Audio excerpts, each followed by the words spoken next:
Hi friends, இன்றைக்கி நம்ம சேனலில் சாக்லேட் ஐஸ்கிரீம் செஞ்சுருக்கேங்க. நம்ம இப்போது சிம்பிளாக வீட்டில் இருக்கிற பொருளை வச்சு எப்படி ஐஸ்கிரீம் செய்கிறது அப்படின்னு பார்க்கலாம். வீட்டில் இருக்கிற 2 பொருள் மட்டும் போதுங்க இந்த ஐஸ்கிரீம் செய்கிறதுக்கு. சாக்லேட் ஐஸ்கிரீம் செய்கிறதுக்கு ரொம்ப நிறைய மெத்தட் இருக்குது. சாக்லேட் வாங்கணும், அப்புறம் கொக்கோ பவுடர் வாங்கணும், ஹெவி க்ரீம் வாங்கணும். இதெல்லாம் எதுவுமே இல்லாமல் வீட்டில் இருக்கிற பொருளை மட்டும் போதுங்க. வாங்க எப்படி செய்கிறதுன்னு வீடியோக்குள்ளே போகலாம். இப்போது ஐஸ்கிரீம் செய்கிறதுக்கு பிஸ்கெட் நான் எடுத்திருக்கேன். இந்த Oreo biscuit 10 rupees packet 2 packet எடுத்திருக்கேங்க. ஓரியோ பிஸ்கெட் மட்டும்தான் யூஸ் பண்ணணும்னு இல்லை, உங்களுக்கு க்ரீம் இருக்கிற பிஸ்கெட்டாக நீங்கள் யூஸ் பண்ணிக்கலாம். ஹைட் அண்ட் சீக், பர்பன் இந்த மாதிரி பிஸ்கெட் யூஸ் பண்ணிக்கலாம். அதில் க்ரீம் இருக்கணும். க்ரீம் பிஸ்கெட்டாக நீங்கள் யூஸ் பண்ணிக்கோங்க. அப்போ தான் நமக்கு இந்த ஐஸ்கிரீம் நல்லா க்ரீமாக இருக்கும். அதனால் நம்ம இதை சேர்த்துக்கிறோம், இந்த க்ரீம் பிஸ்கெட்டை. இப்போ இதை நல்ல நைஸ் பவுடராக அரைச்சி எடுத்துக்கலாங்க. இதை அரைச்சி எடுத்துகிட்டு வந்துட்டேன். இதை ஒரு பக்கம் போல் இருக்கட்டும். இப்போ நம்ம பால் காய்ச்சிக்கலாம். இப்போது ஒரு பாத்திரத்தில் நான் 1/2 லிட்டர் அளவுக்கு பால் எடுத்திருக்கேங்க. 1/2 லிட்டர் பால் திக்கான பாலாக எடுத்துக்கோங்க. நம்ம இதில் ஹெவி க்ரீம் எதுவும் சேர்க்க போகிறதில்ல, அதனால் நம்ம ஃபுல் ஃபேட் க்ரீம் இருக்கிற மாதிரி பால் சேர்த்துக்கோங்க. ஐஸ்கிரீமுக்கு நல்லா ஒரு க்ரீம் டெக்ஸ்சராக இருக்கும். திக்காக இருக்கிறதுனால நமக்கு ஐஸ்கிரீம் நல்லா வரும். பால் சிம்லேயே வச்சுட்டு பால் காய்ச்சிக்கலாம். லோ ஃப்ளேம்லேயே வச்சுட்டு நான் பால் காய்ச்சிக்கிறேங்க. ஒரு 5 நிமிஷம் போல் இருக்கட்டும். இப்போது அரைச்சி வச்சுருக்கிற இந்த பிஸ்கெட்டில் நம்ம பாலை ஊற்றி நல்லா கரைச்சிக்கோங்க. கட்டி இல்லாமல் நல்லா ஃபஸ்ட்டு கரைச்சிக்கலாம்.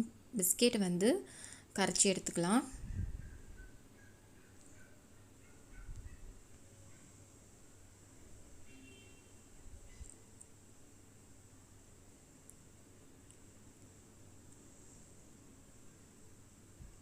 இந்த மாதிரி தனியாக கலந்து எடுத்துக்கோங்க. அதுக்கப்புறம் நம்ம பாலில் சேர்த்து நல்லா கட்டி இல்லாமல் கலந்துக்கோங்க. சிம்மில் வச்சிடலாம். இப்போது இந்த டைமில் நம்ம லோ ஃப்ளேமில் வச்சுக்கோங்க. சிம்மில் வச்சுட்டு இதை கலந்து விடணும் டக்குன்னு, இல்லைன்னா அடி பிடிச்சிடும்.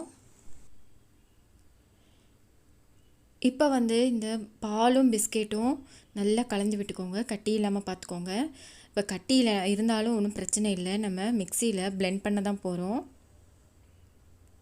ஓரளவுக்கு கட்டி இல்லாமல் நசுக்கி விட்டுருக்கேன்.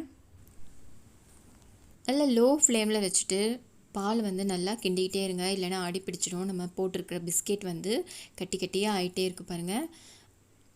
இப்போ நான் சர்க்கரை சேர்க்குறேன். 3 டேபிள் ஸ்பூன் அளவுக்கு சர்க்கரை சேர்த்துக்கோங்க. சர்க்கரை சேர்த்துட்டு நல்லா 5 நிமிஷம் போல் இருக்கட்டும்ங்க. லோ ஃப்ளேம்லேயே வச்சுருக்கேன். நல்லா திக்கானதுக்கப்புறம் நம்ம ஸ்டவ் ஆஃப் பண்ணிடலாம்.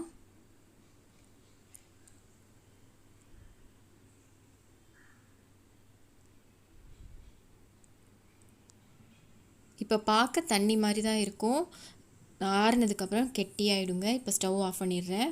இங்கே பாருங்கள், நல்லா ஆறிடுச்சு. எவ்வளோ கெட்டி ஆகிடுச்சு பாருங்கள். இதை நம்ம மிக்சி ஜாரில் சேர்த்து நல்லா 1 நிமிஷம் போல் நல்லா அடிச்சுக்கோங்க. நல்லா ஆறுனதுக்கப்புறம் மிக்சி ஜாரில் நல்லா அரைச்சி எடுத்துக்கலாம். பிளெண்டர் இருந்தாலும் பிளெண்டரில் போட்டு 1 நிமிஷத்துலேருந்து 1.5 நிமிஷம் வரைக்கும் நல்லா ஹை ஸ்பீடில் பிளெண்ட் பண்ணிக்கணும். இப்போ நான் மிக்சி ஜார்லேயே நல்லா பிளெண்ட் பண்ணியிருக்கேன். இந்த அளவுக்கு இருக்குங்க, கரெக்டாக இருக்குது. இப்போ நான் ஃப்ரீசரில் வச்சுடுங்க. ஃப்ரீசரில் வைக்கும்போது ஒரு கவர் இல்லைனா ஏதாவது ஒரு அலுமினியம் ஃபாயில் கூட நீங்கள் மூடிட்டு ஒரு மூடி போட்டு மூடி வச்சிடலாம். இப்போது 4 மணி நேரம் ஆயிடுச்சு. 4 மணி நேரம் கழித்து நீங்கள் இந்த பாக்ஸை ஓப்பன் பண்ணி பாருங்கள். இன்னொரு வாட்டி இதை மிக்சியில் நல்லா பிளெண்ட் பண்ணிக்கணும். அப்போ தான் நமக்கு ஐஸ்கிரீம் வரும், செட் ஆகுங்க. இது இன்னொரு வாட்டி அதே மாதிரி 1 நிமிஷத்துலேருந்து 1.5 நிமிஷம் வரைக்கும் ஹை ஸ்பீடில் பிளெண்ட் பண்ணிக்கோங்க.